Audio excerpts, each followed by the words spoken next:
Hello, in this video we're going to talk about how to manage Eisenhower Matrix on an Excel template.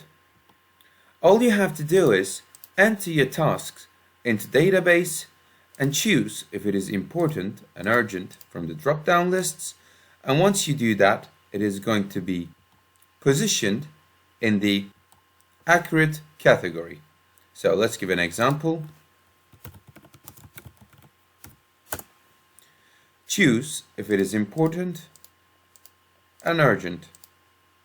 Once you do that, we will be able to see it in its new category. You can also apply it for other categories as well.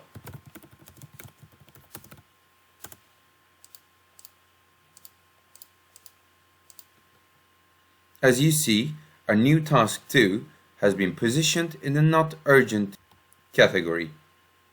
For your own use, you can choose the check or cross signs to see if you have done them or not.